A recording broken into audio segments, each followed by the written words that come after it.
Ek is lief vir jou en jy is lief vir my, omrede ons lief is vir Christus. En ons is lief vir Christus, omrede hy lief is vir ons. En ons is verseker van hierdie waarheid, dat elkeen wat die naam van die Here aanroep, gered sal word.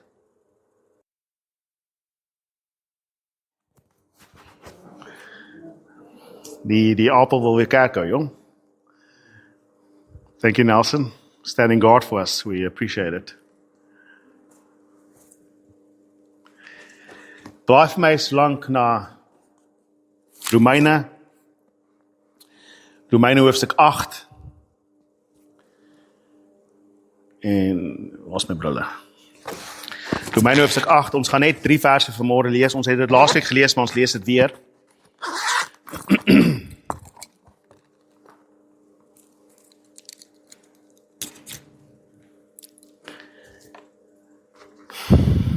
Romeine 8, en ons lees vanaf vers 28 tot en met vers 30 vanmôre. Ons weet dat God alles ten goeie laat meewerk vir hulle wat hom liefhet, vir hulle wat volgens sy voorneme geroep is. Want hy het hulle wat hy reeds tevore geken het, ook vooruit bestem om gelykvormig aan die beeld van sy seun te word, sodat hy die eerstgeborene onder baie broers kan wees. En diegene wat hy vooruit bestem het, het hy ook geroep, en diegene wat hy geroep het, het hy ook vrygespreek, en diegene wat hy vrygespreek het, het hy ook verheerlik. Tot daar. Vader, ek bid dat U hierdie woord tot ons harte sal seën vanmôre, Here God, dat dit sal vrug dra in ons, dat U ons sal laat begryp die diepte, die hoogte, die grootte, die wyte van U genade en U liefde teenoor ons. En wat dit vir ons beteken om deur U geroep te wees vanmôre. Ek bid ook Heilige Gees dat U ons harte sal verlig en ons gedagtes sal verhelder, om te verstaan dit wat U vir ons wil sê, want hierdie gedeelte is so moeilik partykeer om heeltemal te begryp op een oomblik. En miskien is dit nodig dat daar weke op hierdie vers gespandeer word, maar ek glo Heilige Gees dat U die kern daarvan in ons harte sal openbaar vanmôre, en dat U ons sal laat verstaan dit wat U in ons harte bewerk. En Here Jesus Christus, dat U verheerlik sal word. U vir wie alles en deur wie alles bestaan. Heilig dan hierdie woord in die genade, in die naam van die Vader, die Seun en die Heilige Gees. Amen. Nou hierdie 3 verse is seker een van die gedeeltes in die skrif waaroor teoloë ten minste vir die laaste 500 jaar stry en beklei. Daar is amper burgeroorlog gewees in party lande as gevolg van dit wat in hierdie paar verse staan. Ons kan nie altyd begryp in ons moderne tyd, en vir ons is dit maar net versies, dit is 'n mooi versie, dit sê maar wat dit sê, maar ons kan nie partykeer indink hoe ernstig sekere mense die teologie van hierdie gedeelte opvat. Tot op die punt dat dit amper regtig in Nederland 'n burgeroorlog veroorsaak het. Dit was nodig dat die regering gesê het, luister, julle moet nou julle nonsens uitsorteer, en die kerke bymekaar geroep het en gesê, luister, kom ons praat oor wat hier staan, en kom ons besluit wat ons almal oor meeste saamstem.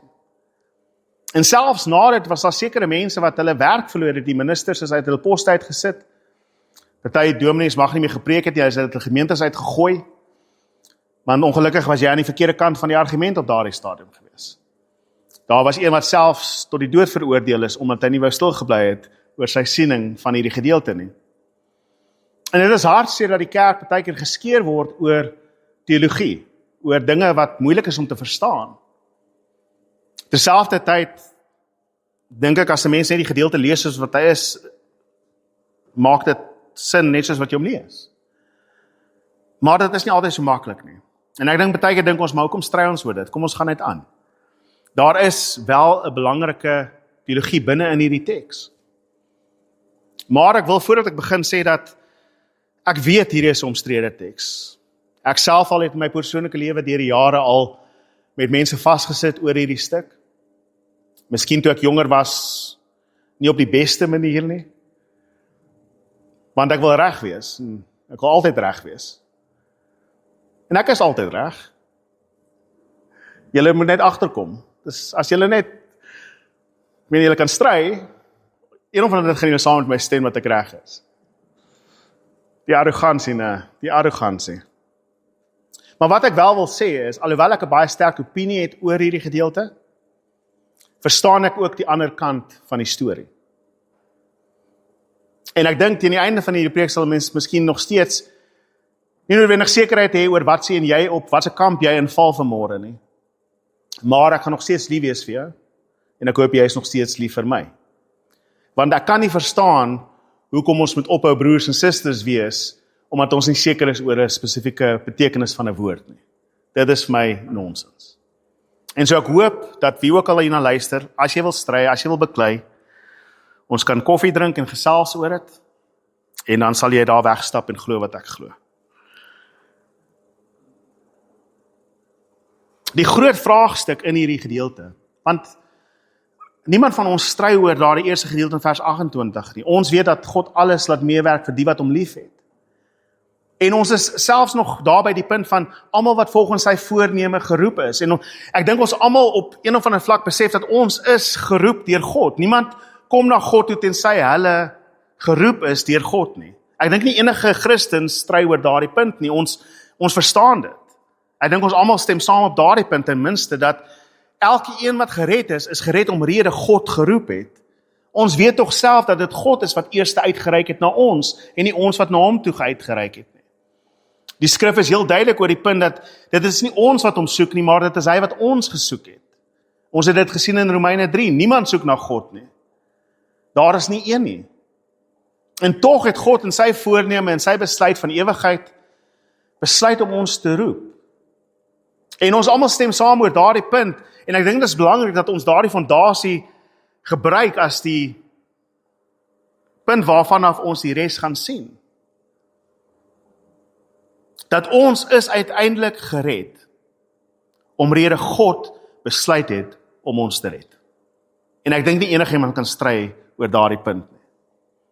Want God hoef ons nie te gered het nie, maar hy het besluit om ons te red. Ons moet dit verstaan. Daar is nie in enige skrif die idee dat God teen sy sin geforseer is om jou te red nie. Dit is duidelik in die skrif. God bewys genade aan wie hy genade bewys. Dis die skrif. Ons is gered omrede hy ons gered het.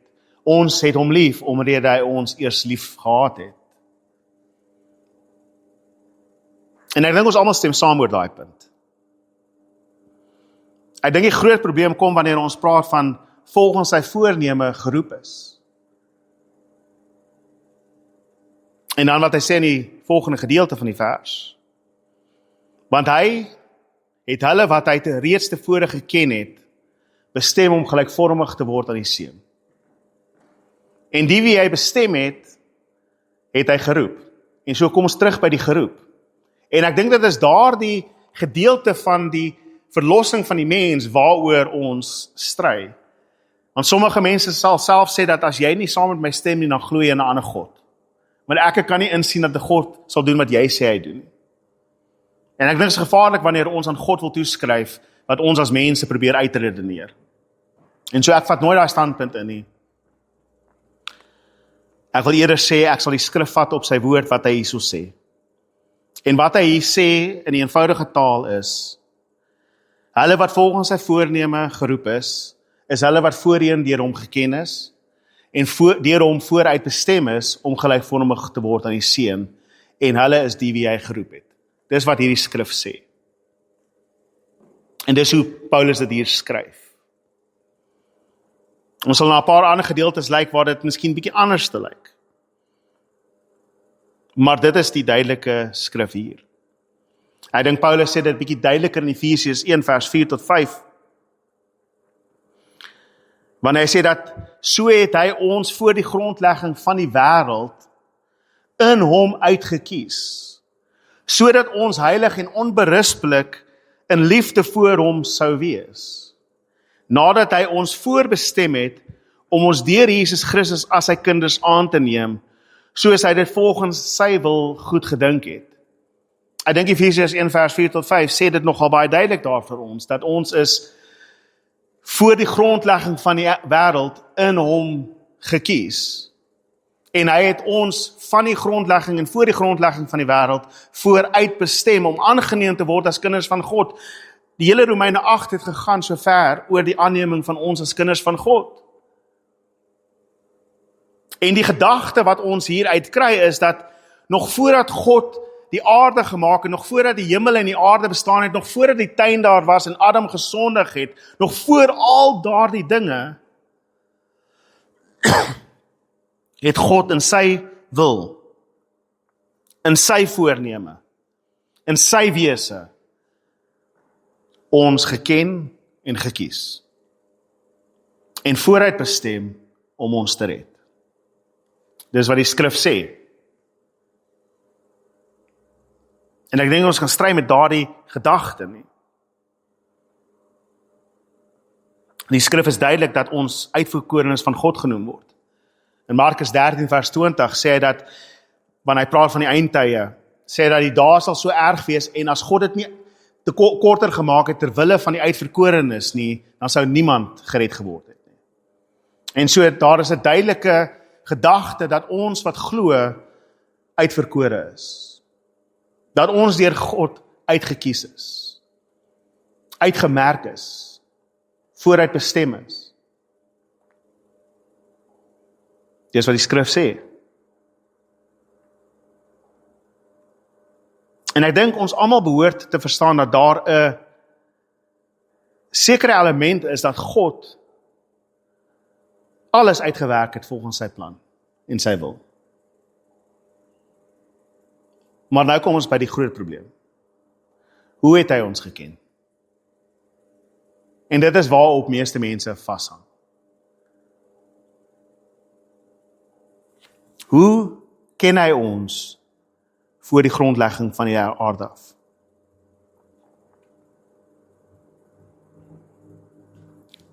Nou die een manier hoe ons dit kan probeer verduidelik, en dit is 'n manier hoe baie mense dit verduidelik, en ek sê nie hulle is verkeerd nie, daar is waarde in hoe dit gesien word, maar daar is die gedagte dat God omrede hy alles weet. En hy weet wat gaan gebeur, en hy weet wat voorlê, en hy weet wat uiteindelik sal gebeur. Dat hy voor die grondlegging, voordat hy die eerste woord gesê het, laat daar lig wees, voor dit alles gebeur het God al klaar vooruit gesien presies wat gaan gebeur. En ons weet dit, hy het geweet wat gaan gebeur in die tuin. Hy het geweet wat Adam gaan doen. Hy het geweet wat elke mens gaan doen. Hy weet wat elke persoon uiteindelik gaan doen. En so God het afgekyk in die toekoms in, en hy het jou iewers daar gesien, en hy het gesien dat jy sal hom kies. Jy sal in hom glo, jy sal hom lief hê. En almal wat hy dan vooruit gesien het en geken het wat hom sou aanhaal en hom sou aanroep, die het hy gered. En hy het bestem dat die plan wat hy in werking gaan tree is om daardie mense wat hom gaan lief hê, gaan hy hulle red. En so hy weet wie hom gaan lief hê. En hy stel 'n plan in werking sodat hulle nie verlore gaan nie, maar die ewige lewe kan hê. En so is sy keuse gegrond op dit wat hy weet oor hoe ons gaan optree en watter besluit ons gaan maak in ons lewens een of ander tyd.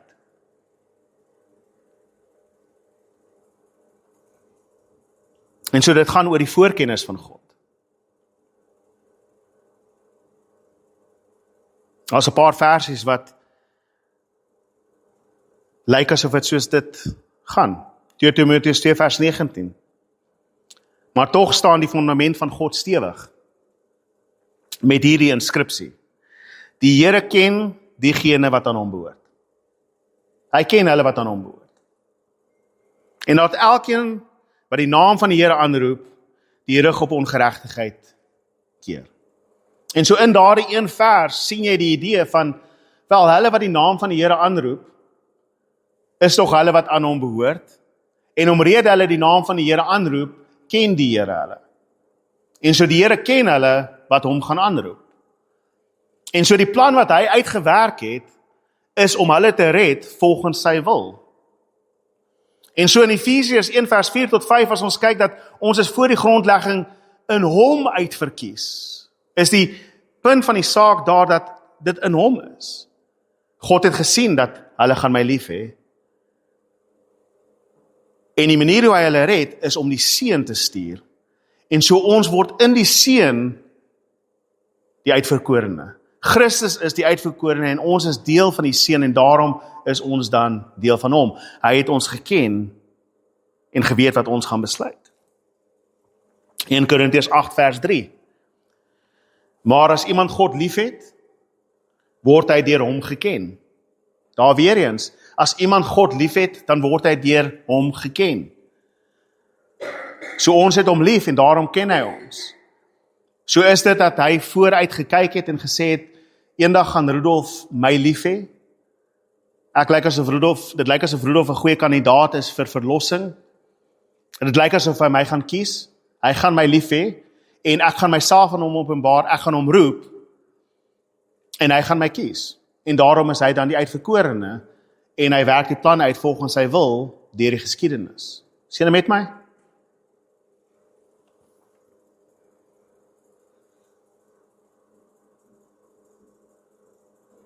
En ek meen ons lees versies dat God nie wil hê dat enigeen verlore moet gaan nie, maar dat almal tot inkeer moet kom.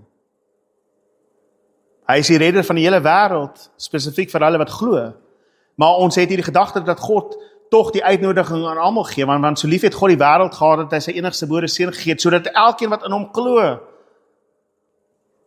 selfs in Romeine, hulle wat die naam van die Here aanroep, sal gered word. Elkeen wat die Here aanroep, sal gered word. Elkeen wat glo, sal gered word.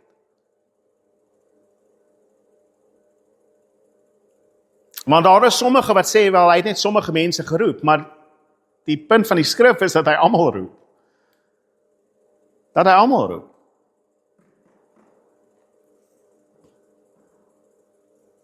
Die ander kant, die ander siening,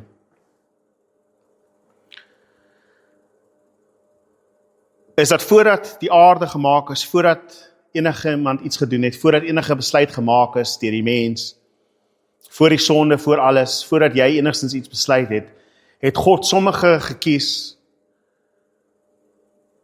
om te red. By implikasie, en dit is waar meeste mense dan sê, dit klink nie vir my soos 'n goeie God nie. By implikasie, as hy besluit het om net sekere mense te kies, wat van die ander wat hy nie gekies het nie.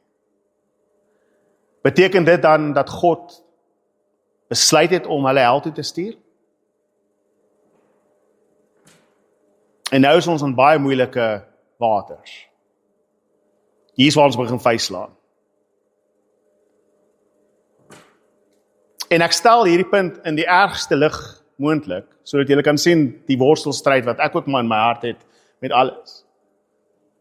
En tog is dit die siening wat ek inneem. So vergewe my as jy nie saam met my stem vanmôre nie.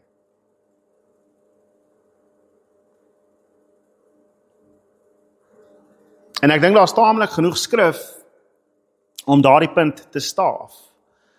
Ons gaan dit definitief in Romeine 9 sien, alhoewel ons kan stry oor van wie gepraat word in Romeine 9.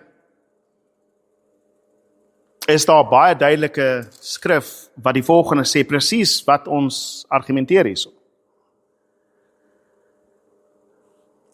Vers 14, is daar enige onreg by God?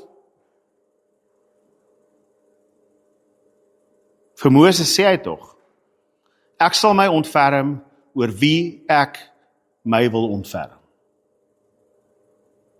Ek sal barmhartig wees teenoor wie ek barmhartig wil wees. Dit berus dus nie by die mens wat wil en hom inspann nie, maar by God wat hom ontferm. Dit is 'n moeilike gedeelte om te verstaan. Kom ek stel dit nog net 'n paar verse voor, dit ook in Romeine 9. Ons sal meer daarby uitkom as ons daarby uitkom, maar Romeine 9 vers 10. Laat ek van vers 11 aflees eerder. Maar nog voordat Rebekka se kinders gebore is, dis nou Jakob en Esau, nog voordat hulle gebore is, of iets goeds of kwaads gedoen het, is daar vir haar gesê, die oudste sal die jongste dien. Dit het gebeur sodat God se voorneme volgens sy uitverkiesing sou bly staan, nie op grond van mense se dade nie, maar op grond van hom wat roep. Want soos daar geskryf staan, Jakob het ek lief gehad, maar van Esau het ek 'n afkeer gehad. Nog voordat Esau sy eersgebore reg weggegee het, of Jakob sy broer bedrieg het, nog voordat enige van daardie dinge plaasgevind het, sê God, ek kies vir Jakob, ek kies nie vir Esau nie. En omrede hy vir Jakob kies, ten spyte van wat Jakob dan aanvang, want ons weet Jakob vang verskriklik dinge aan. Jakob was nie 'n goeie mens nie. Maar ten spyte van dit, besluit God, hy gaan Jakob red. En hy vat Jakob deur jare se moeilikheid en gemors wat Jakob aanvang. Tot op 'n punt wat God van aangesig tot aangesig met hom worstel en vir hom die naam Israel gee. En so God is so intens betrokke in Jakob se lewe van die begin af, dat Jakob geen keuse gehad het as om te sê, U is my God, en ek behoort aan U nie.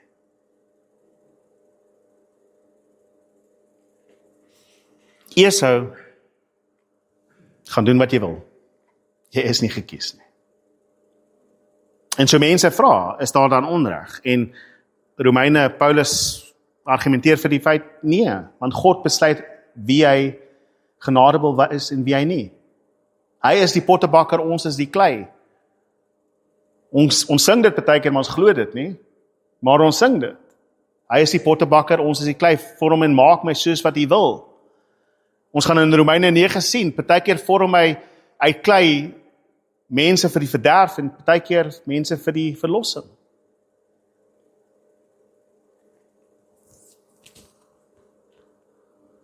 Handelinge 13 vers 48. Nadat Paulus aan die Jode gepreek het en hulle die evangelie verwerp, draai hy na die heidene en hy vertel hulle van die evangelie van Christus. En die skrif sê in vers 48 van Handelinge 13, toe die heidene die evangelie hoor, was hulle bly en vol lof oor die woord van die Here. En luister baie mooi na hierdie gedeelte aan die einde, dit is so vreemd om dit te lees. En diegene wat vir die ewige lewe bestem is, het geglo. Dis gepreek aan almal, maar hulle wat bestem was vir die ewige lewe, het geglo wat gepreek is. Of Matteus 22 vers 14. As iemand dalk wil sê dat Lukas nie weet waarvan hy praat nie, en Paulus nie seker is nie, Matteus 22 vers 14.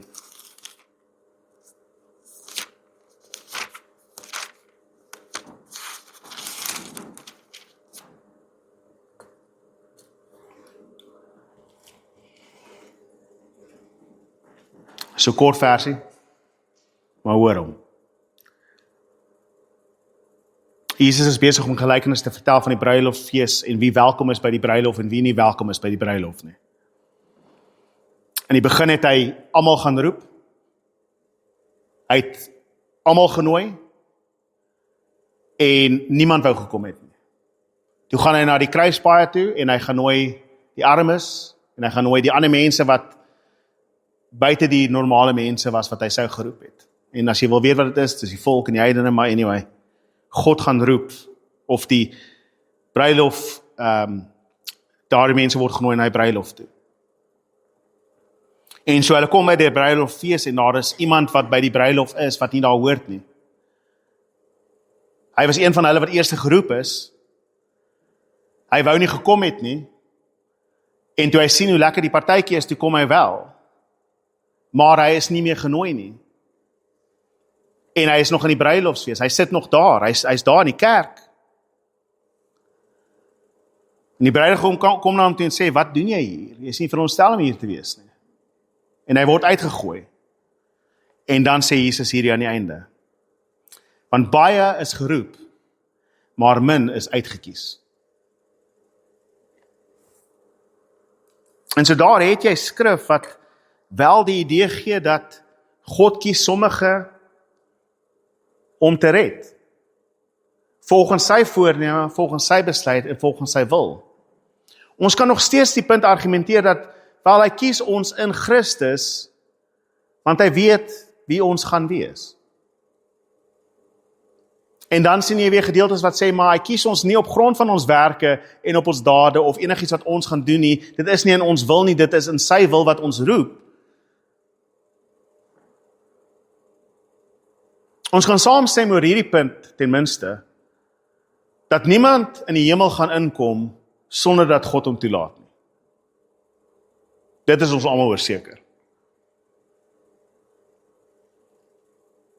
En wanneer God jou roep en jy antwoord en sê, ja Here, dan is jy gered. Dit kan ons so saamstem.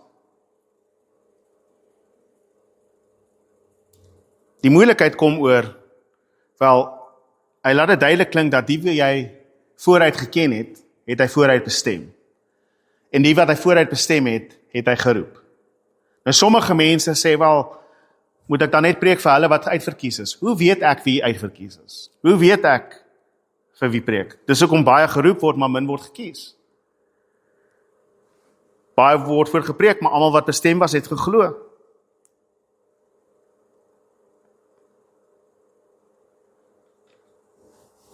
Ek kan nog steeds die ander punt insien.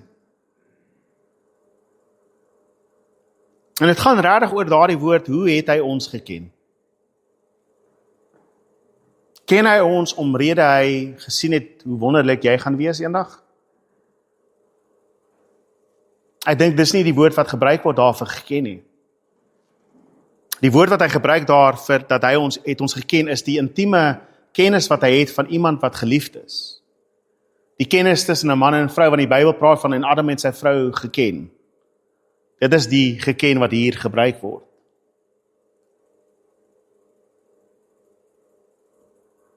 In Amos 3 vers 2 lees ons hierdie woorde. Hy sê, net vir julle, hy praat van die volk, uit al die geslagte van die aarde het ek geken. Net vir julle het ek geken. Beteken dit dat die Here nie geweet het daar's ander volke nie? Nee. Hy ken die ander volke. Beteken dit dat hy geweet het hulle gaan goed wees? Ons ken die volk en ons weet hulle was nie goed nie. Daar is geen punt wat jy kan kyk na die volk in die Ou Testament en sê julle was great geweest nie. Ek het julle geken en geweet julle gaan my aanbid nie. Inteendeel, 40 dae in die woestyn nadat hulle hom op die berg gesien het, maak hulle goue kalf. Daar gaan daai hele gedagte uit deur uit. Want dit is nie omdat hulle spesiaal is dat hy hulle geken het nie. Eerder, hy het hulle geken en omrede hy hulle geken het in 'n intieme verhouding omdat hy lief is vir hulle, hou hy aan om hulle te red, ten spyte van wie hulle is en wat hulle doen. En dit is wat hy hier sê. Ons word geken ten spyte van die nonsens wat ons partykeer aanvang. Hy bly lief vir jou. Want wie hy besluit om vir lief te wees, sal altyd sy geliefde wees.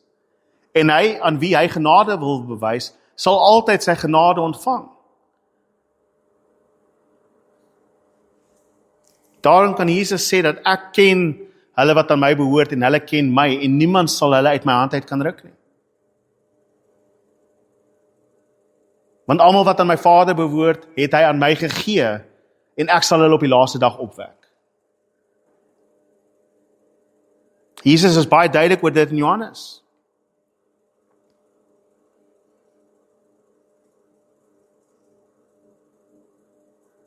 Dat hierdie voorkennis van God, hierdie voorneme van hom, hierdie bestemming van hom is absoluut uit sy wil en karakter uit. Hy hoef niemand te gered het nie. Maar hy het besluit om genade te bewys. En vir ons sy seun te stuur.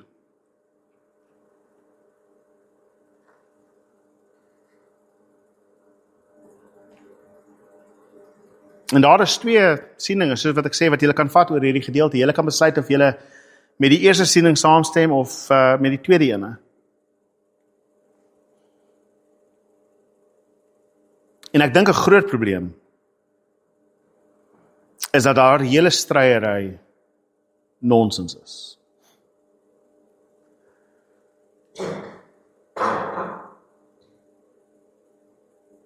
Ek dink nie ons kan ten volle begryp hoe God uitkies en ken en vooruit bestem, want ons is nie God nie.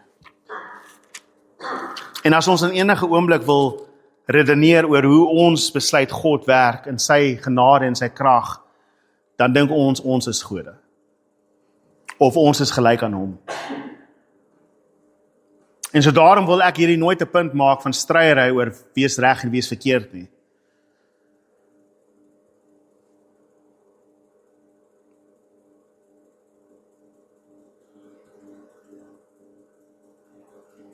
Ek dink ons redeneer oor daai punt van die geken en die vooruit bestem en ons probeer in te sien wie is nou gekies en wie is nie gekies nie. Bloot omrede ons sekere mense nie gekies wil hê nie. Ek wil nie saam met jou in die hemel wees nie. Want ons is mense.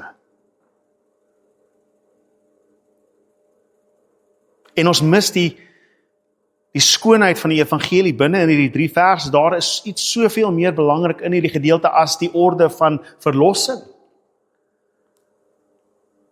Ja, dit is die boodskap van Romeine 8 vers 29 tot 30 is fantasties, dat hy wat hulle geken het, hulle wat deur hom geken is van die voorlegging van die aarde af, het hy vooruit bestem. En die wat hy vooruit bestem het hy geroep, en die wat hy geroep het hy vrygespreek, en elkeen wat hy vrygespreek het, gaan hy verheerlik, en het hy verheerlik. Dis wonderlik om te weet, broer en suster, want dit is waaroor Romeine 8 gaan. Dit begin met ons is nie veroordeel nie. Hoekom nie? Want ons behoort aan hom. Ons wag uit vir daardie dag.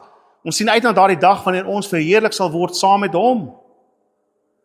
En sommige van ons kan dalk in onsekerheid vra en sê, maar hoe weet ek dat ek saam met hom verheerlik gaan word? Hoe weet ek dat dit wat vir my wag beter is as die nonsens in hierdie wêreld? En die antwoord is dit, dat hy wat hulle geroep het, gaan hulle verheerlik. En jy is in die hand van God, en as hy jou het, kan niks jou uit sy hand uitruk nie. Daarin alleen is die skoonheid van hierdie evangelie. Hoe jy geken is, maak nog nie 'n saakie nie. Die feit dat jy vanmôre sy naam aanroep, bepaal dat jy aan hom behoort. Maar vir my is die mooiste, hy het ons vooruit bestem om gelykvormig aan die beeld van sy seun te word, sodat hy die eerstgeborene onder baie broers kan wees. In die eerste plek sien die liefde van die Vader vir die seun. Hy wil die seun die eerstgeborene maak met baie broers, en die susters word daar ingesluit. In hakies. Julle is ook daar, susters. Maar dat God besluit, toe hy nie hoef nie. Want God is nie alleen nie, hy is nie op een of ander oomblik bekommer dat hy alleen gaan wees en by homself gaan wees die hele tyd nie. Nee, God kort niks nie. Hy is nie alleen nie, hy voel nie asof hy niemand om lief het nie. Hy weet wie hy is. Die Vader, die Seun en die Heilige Gees het mekaar lief van ewigheid tot ewigheid. Daar is nie tekort in hom nie. Maar tog besluit hy in sy liefde om ons deel te maak van daardie familie. Sodat ons almal broers en susters kan wees van Christus. Hy hoef ons nie te gered het nie, maar hy het ons gered omdat hy lief is vir ons. En omrede ek en jy broers en susters is van Christus, is ek en jy broers en susters van mekaar, en daar is niks wat ons van mekaar sal skei nie.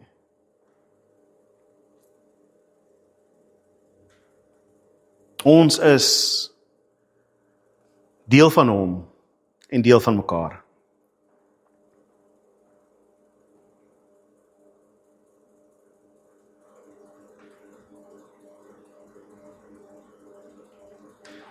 Hoe weet ek wie die Vader gekies het? Ek kan nie. Kan ek besluit wie hy kies? Nee, ek kan nie. So hoekom breek ek my kop daaroor?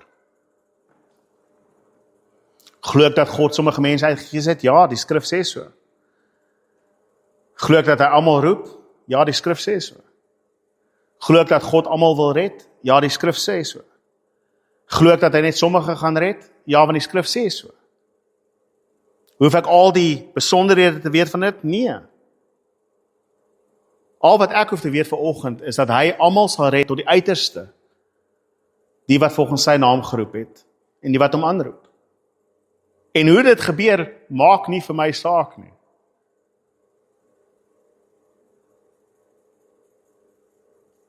Ek is lief vir jou en jy is lief vir my, omrede ons lief is vir Christus. En ons is lief vir Christus, omrede hy lief is vir ons.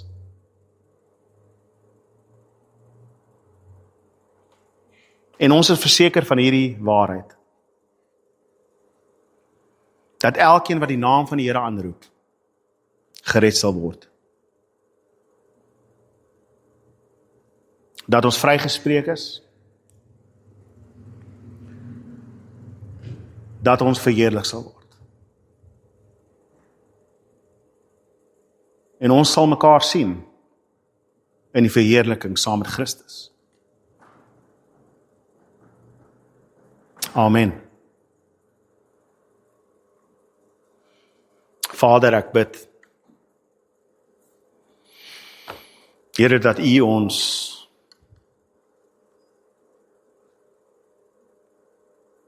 sal vashou, Here God, in U genade en in U krag, wat ons weet dat ons is gered volgens U liefde en volgens U roeping en volgens U genade.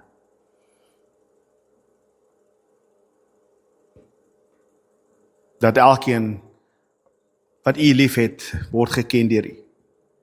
En U weet, en U ken hulle wat aan U behoort. En so elkeen van ons wat vanmôre uitroep na U toe, Here God, staan in die verlossing waarin ons sielagtig is. En kan ons vanmôre versekerd wees dat hulle wat geroep is, verheerlik sal word. Want U het ons vooruit bestem om deel van U familie te wees, om aangeneem te word as kinders van God. Wat 'n groot genade het U aan ons bewys, ons wat dit nie verdien nie. En so bid ek dat U ons tot ons harte sal spreek vanmôre. Heilig ons, o Here God. In Jesus naam. Amen en amen. En nou, na die woord, kom ons by die moeilike gedeelte van hierdie diens vir my. En dit is dat ons moet afskeid neem van Sydney, van Elsabie, Landie. Wat kan 'n mens sê na meer as 20 jaar? Dat julle deel van ons is, en ons deel van julle is. Ek kan wel sê, dat ons weet dat ons altyd deel van julle gaan wees, en julle gaan altyd deel van ons wees. Wat sal ons skei van mekaar? Nie afstand nie. Nie tyd nie. Want ons is almal een in Christus, en ons is almal saam sy liggaam. Maar ons gaan julle mis. Ons gaan julle mis. Oom Sydney, dankie vir alles wat oom deur die jare gedoen het. Vir oom se wysheid, oom se insig. Bestuur moet probeer om nie te huil nie, laat hy deur hierdie woorde kan kom. Vir oom se raad, standvastigheid, getrouheid, daardie gedeelte van die bankie gaan julle sin altyd wees. Ons sal seker maak niemand sit in julle plek nie. Maar julle is getrou gewees deur al die jare. Deur alles is julle deel van ons, en ek kan nie eens begin om my dankbaarheid teenoor julle te betuig nie, maar om Sydney werk ek vir oom se woorde en wysheid, sal altyd by ons bly. Tannie Elsabie, ek weet nie wie nou vir my pampoenkoekies gaan maak nie. Ek moet 'n nuwe pampoenkoekie tannie kry. Maar meer as dit, vir tannie se liefde en oneindige bereidheid om net te help. Ek dink een van die dinge wat vir my besonderste van tannie Elsabie is dat jy iets in die verbygang vir haar kan noem van iets wat jy voorsoek. En die volgende week het sy vir jou die ding gekry wat jy gesoek het. Of sy sal vir jou sê waar jy dit kan kry. En sy het onthou, jy het een keer gesê, jy soek nog hierdie ding. Weet jy, ek weet waar jy dit kan kry. Want sy het geluister na alles wat jy sê. Ongelukkig het sy geluister na alles wat ek sê. Maar ek is so lief vir Tannie, en ek waardeer Tannie so baie. Alles wat Tannie gedoen het. Nou in Jolandi, ja nee, kyk hierso, vir jou gaan ek seker die meeste mis. Werklik 'n goeie vriendin deur al die jare. Ek moet iemand anders te kry om K-drama saam mee te kyk. Maar meer as dit, net vir jou liefde ook en jou vriendskap en alles deur al die jare. En ek weet ons almal gaan julle verskriklik mis. En hier is nie die laaste wat ons julle gaan sien nie. Ons gaan julle weer sien. As ons wil gaan kuier, ons gaan kuier. Maar ek weet dat in Jesus Christus is dit nie die laaste totsiens nie. En so ek wil vanmôre die nagmaal anders te doen. Dis hoekom ek die nagmaal na die einde toe gelos het. Ek wil vanmôre vir die laaste keer nagmaal direk aan julle bedien. En dan aan die res. Ek wil julle eers bedien met nagmaal en dan die res bedien met nagmaal. So sal julle vorentoe kan kom of moet ek daartoe na julle toe kom? Wat gaan makliker wees vir julle? Dat ek na julle toe gaan? OK, ek sal na julle toe gaan. Ek sal omloop.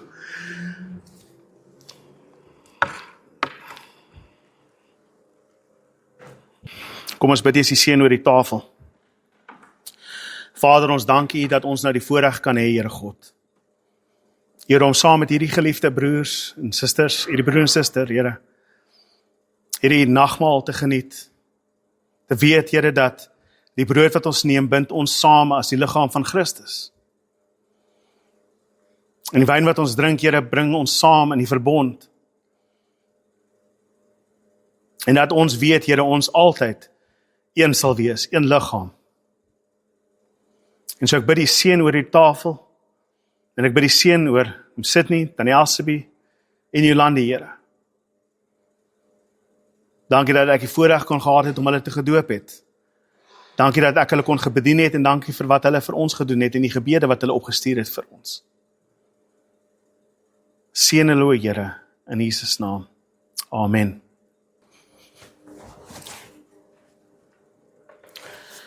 Terwyl ons dan nou nagmaal saam met hulle wil ek daarom net daai ou koortjie sing. Laat Heer U seën oral daal. Roan, ek weet nie of jy die woorde kan kry nie, laat Heer U seën oor ons daal. Ek dink ons almal behoort om te ken, maar ek gaan nou sonder die klavier sing. Die Here moet my seën met dit. Het jy hom gekry, laat Heer U seën oral daal. Seën met 'n 2 E's.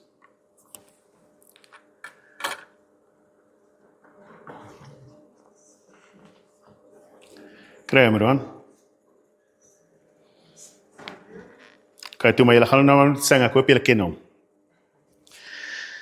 Laat Heer U seën oral daal, U gunsheid Sion hul bestraal, U wat beveel en dit geskied. Laat Heer U seën oor hul gebied. Laat Heer U seën oor hul daal, U gunsheid Sion hul bestraal, U wat beveel en dit geskied. Laat Heer U seën oor hul gebied. O Heilige Vader, ek bid aan U seun, oor hom Sydney, dan die Elsabie in Jolande, en Chris by die huis. Here, dra U op hulle hande, by hande, Here. Beskerm en bewaar hulle waar hulle gaan. Mag U hulle rots wees, mag U hulle anker wees. Mag U die lig vir hulle pad wees. In alles, Here, laat hulle suksesvol wees.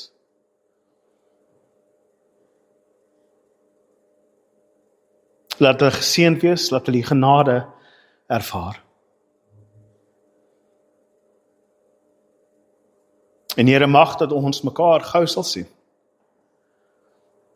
En mag ons weet dat ons eendag mekaar sal sien. Ons sal saam op die wit perde aangery kom.